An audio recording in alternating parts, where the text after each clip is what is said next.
Hello and welcome back to the Electronic Intifada Podcast. I'm Nora Barrows-Friedman. In February, the Euromed Human Rights Monitor released a statement detailing the physical and mental health of Palestinian detainees and prisoners who were released in the most recent ceasefire exchange.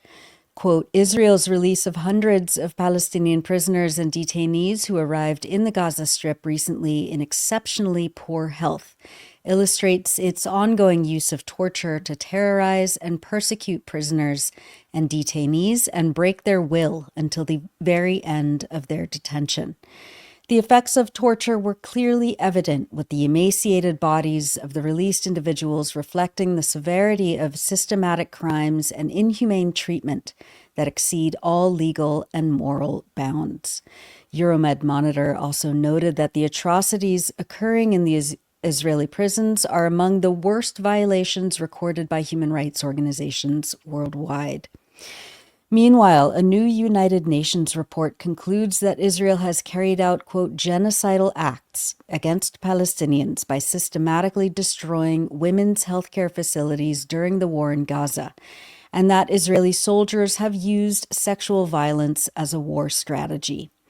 Quote, Israeli authorities have destroyed in part the reproductive capacity of the Palestinians in Gaza as a group, including by imposing measures intended to prevent births, one of the categories of genocidal acts in the Rome Statute and the Genocide Convention, said the UN Independent International Commission of Inquiry in the occupied Palestinian territory. The commission asserted that those actions, in addition to a surge in maternity deaths due to restricted access to medical supplies, amounted to the crime against humanity of extermination. Israel's Prime Minister Benjamin Netanyahu rejected the report's findings, saying they were biased and anti-Semitic, Reuters reported. Joining us to talk about her experiences working shoulder to shoulder with physicians at the European Gaza Hospital, where some of the released Palestinians were treated after being held in Israeli torture camps, is Dr. Sarah Lalonde. Sarah is an emergency and family physician specializing in community, rural, and remote emergency medicine, with a particular focus on Indigenous communities. She's worked in Guinea, Albania, Togo, and Chad, and is recognized as the provincial physician expert on human trafficking in Quebec, Canada. She just returned from Gaza, and we're so happy to have her with us today. Sarah, thank you so much for being here. Thank you for having me. It's a privilege and an honor. Same. Let's talk about your work at the European Gaza Hospital. You were in Gaza during the declaration of the ceasefire period in January. What kinds of Israeli war crimes did you witness and treat while you were there? Yeah, so I arrived in Gaza about 10 days after the day that the ceasefire was put into effect. And I worked in an emergency department, which is a tertiary care center. So it's a big trauma center. We receive trauma transfers from other hospitals, and we have many specialties. They are available to help treat those patients, such as vascular surgery and neurosurgery. So the type of patients that we were seeing were patients affected by snipers, patients shot by snipers and quadcopters. We saw patients as well who had been exposed to unexploded ordinances, if that's the right word, and they exploded, and then they had injuries because of that. And we also saw patients who were targeted by missile strikes.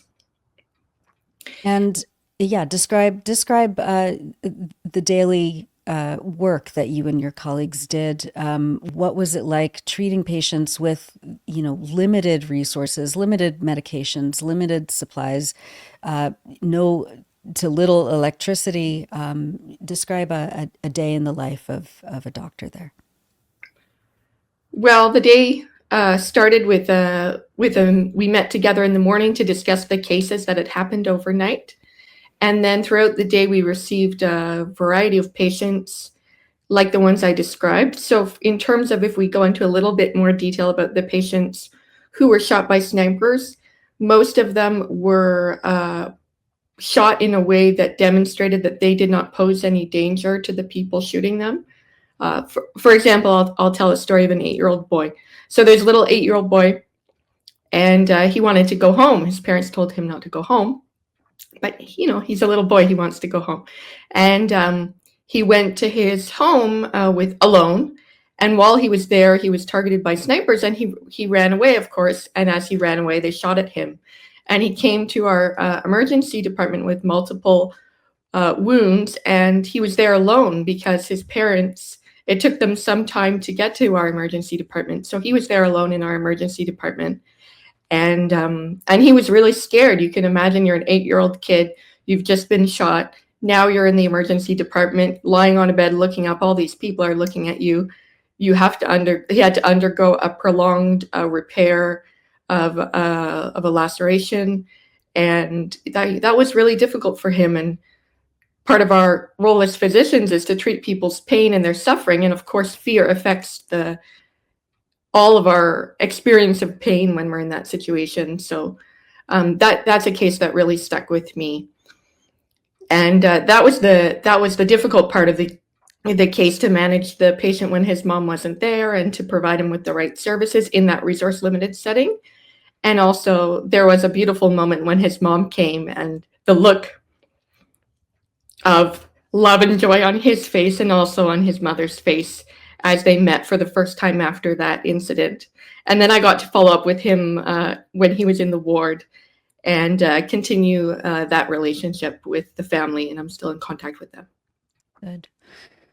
Euromed Human Rights Monitor said in their report that I quoted from in the intro that along with severe weakness and exhaustion, the Euromed Monitor field team documented severe injuries among detainees and prisoners, including limb amputations and severe swelling brought on by torture. Some appeared incapable of walking without the assistance of friends, and others required immediate medical attention because their health was rapidly deteriorating. Can you talk about the specific cases of torture that you treated and what stood out for you as a physician? Yeah, of course. I mean, I was honored to be part of the team. Just a disclaimer, I'm not Palestinian myself, but I was honored to be included as a guest as their hospital and part of their team. And our team saw the prisoners, multiple prisoner releases. And something that all the prisoners had in common was they all showed signs of neglect, malnourishment, and scabies that had not been treated for a very long time. And our team saw many things that correspond to the type of injuries that you're talking about. So we saw scars that didn't correspond to a surgery. Sometimes we imaged the patients and to check on their organs, and their organs were still there. We're not sure where the scars came from. We saw broken bones that were broken at different time moments and did not have the appropriate care to be able to heal in the right way. We saw people who had conditions that had happened during prison, like, for example, a stroke, and then they had a loss of mobility on one side of their body and it was not treated. We saw people who had not gotten their medication that they needed. We saw people who had skull fractures that were that had healed but had not received medical attention. There were two prisoner cases that really stuck with me. One was the one that I saw on the day that I left. Actually, I went there at 5 a.m, and we met a gentleman who told us that he'd been kicked in the abdomen recently in the last 48 hours. And so we were talking to him and we were doing an ultrasound. And while he was there, he was telling us that the Israeli prison officers had wrapped his penis in a metal wire, and that prevented him from being able to pee for 5 days. And then after that, he became incontinent. The other thing he told us, he also mentioned some sexual torture, but he wasn't comfortable to go into the details at that time. And the other thing that he told us was that they gave him an injection in the prison right before he left, and they told him that this injection is going to make him very, very sick, and he's going to be sick for years, and he'll have to keep visiting the doctor. So these are the type of torture that we heard about from our patients. We had another patient, he's in his 40s, and he had some kind of gastrointestinal disorder that he received treatment for before he went to prison. And then while he was in prison, he was asking for medication. It wasn't provided to him. And he told us that when he was sick, the doctor would take him into a room, and the doctor had two things. The doctor had gas, which he didn't tell us how the gas was used by the doctor. and also had a stick. And the doctor would beat him and tell him that he can't say he was sick. And then on his last day at the prison, which was the day that we met him, he was taken into a room, and some kind of Israeli intelligence officers spoke with him, and they said that actually they had a bomb prepared for him. And they loved him so much that the bomb was not only for him, but for his entire family. And that was their plan for him when he returned to Gaza, to bomb his family and kill them all. And just to see the reaction of the family, like I remember the mom was there and she was wearing traditional Palestinian clothes. And there was of course, they were happy to see their family member, but there was a lot of collective suffering as well. I mean, what goes through your mind as a healer yourself, as someone who's worked in medicine for a long time, as someone who's dedicated their life to helping people, to mitigate their suffering and their pain, to see your patients tell you these stories and describe their experiences of this kind of horrific torture, especially, carried out by people who supposedly are doctors themselves. What was your reaction to treating these kinds of injuries and hearing these stories coming from your patients? Well, I think it's normal to be upset and shocked and horrified by these stories. I think that, and I can only imagine how that would impact me if I was a Palestinian healthcare worker. We have to understand that Palestinian healthcare workers are not experiencing the genocide on one level. They're experiencing the genocide on two levels. So they are experiencing the genocide as a lifesaver in the hospital, or in this case, hearing these stories from the Palestinian prisoners. And they're trying to prevent death and have a clear mind and have a good headspace for that. And then they're also experiencing that genocide in their own life after the shift ends in terms of great financial loss of loved ones, being displaced, trying to protect their families, which is extremely difficult in such an uncontrollable situation for them. And of course, there's a limit to which humans can detach and be able to perform at work. And everything is really intertwined. So I think that there's a huge impact of these stories on me, but more importantly, on the people experiencing them and the people that have to hear them all the time, right? Yeah.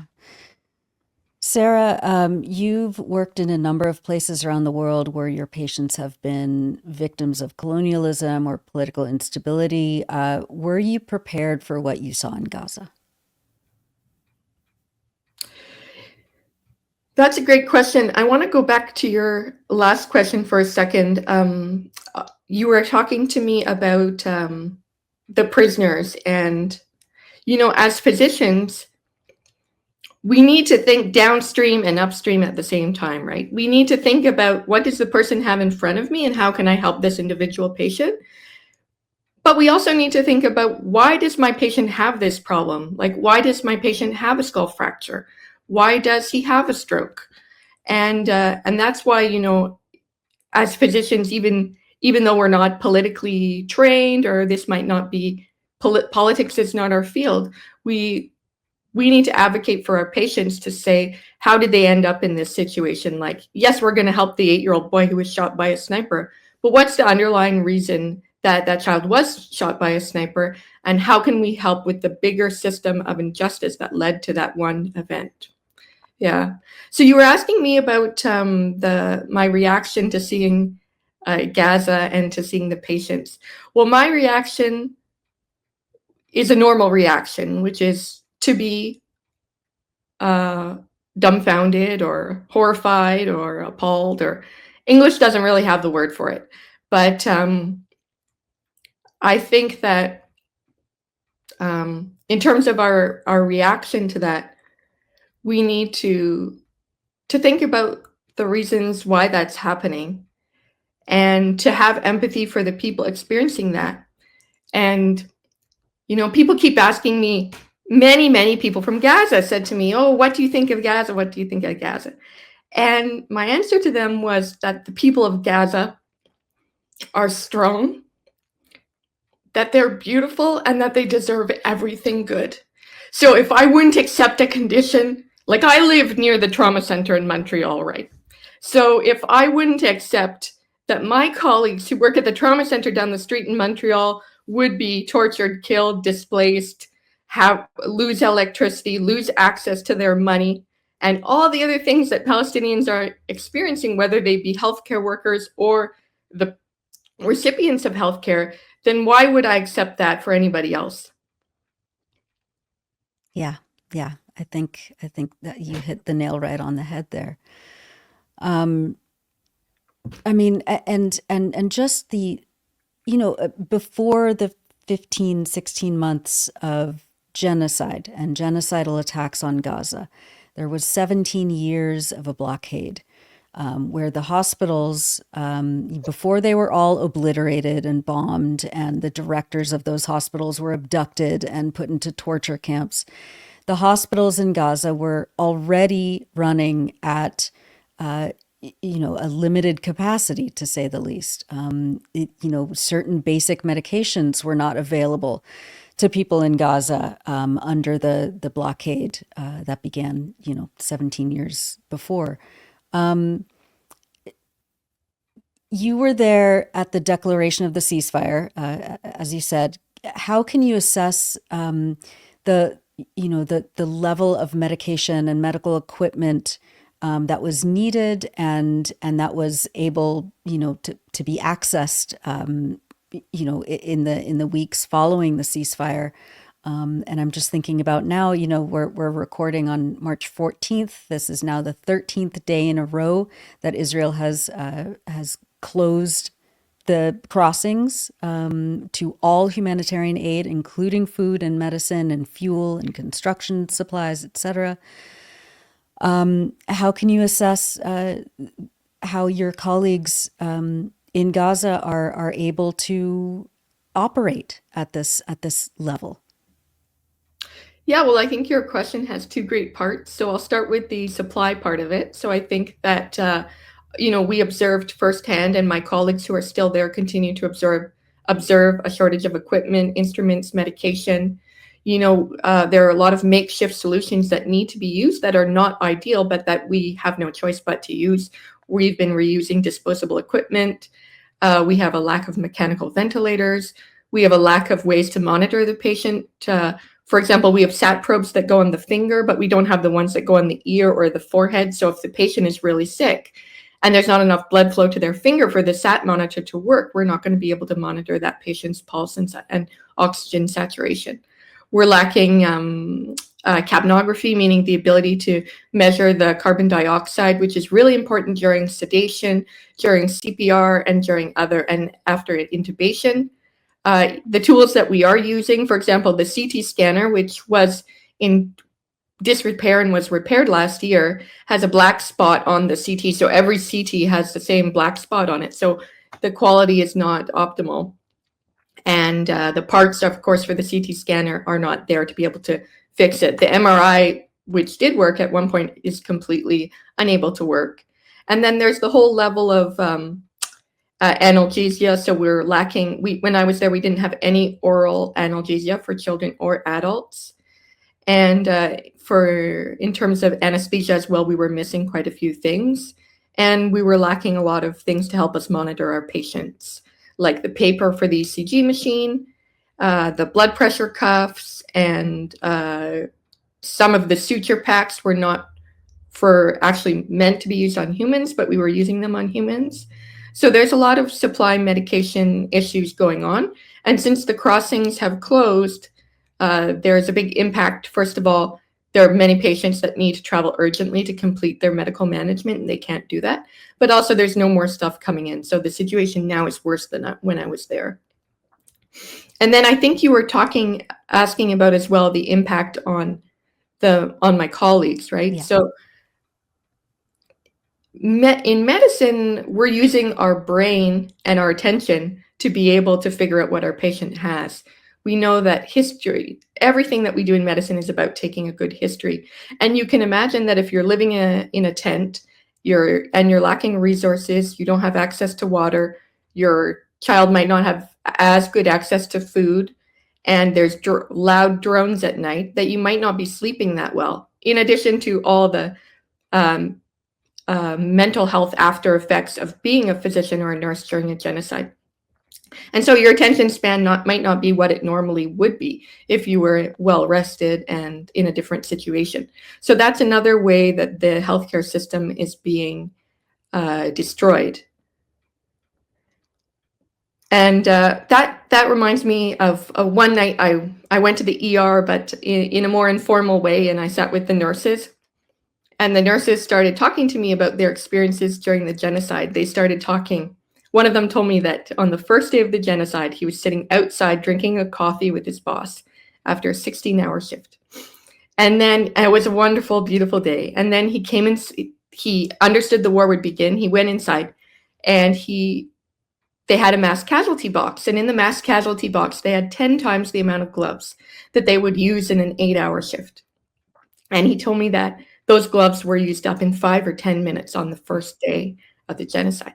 And then he explained to me how they put 2 patients in each bed, and they had patients all over the floor in this tiny crash room that I know very well because I spent a lot of time there. So he was talking to me about that. And they also talked about their mental health and their children's mental health, and also how they de-stress. So it was a long conversation. And then I went outside, and when I came back in, he said, "There's one of the patients who wanted to tell you something." So one of the patient's family members had been there listening to this conversation with the nurse. And the patient's family member said that our healthcare workers are our heroes. And that's what the patient's family wanted me to know about my nursing colleague who was talking to me.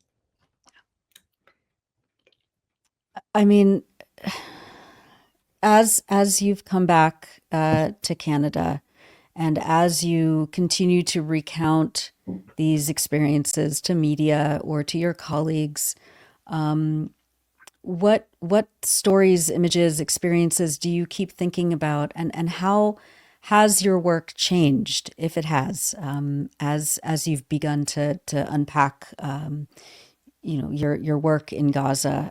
How can what is the role and responsibility of physicians who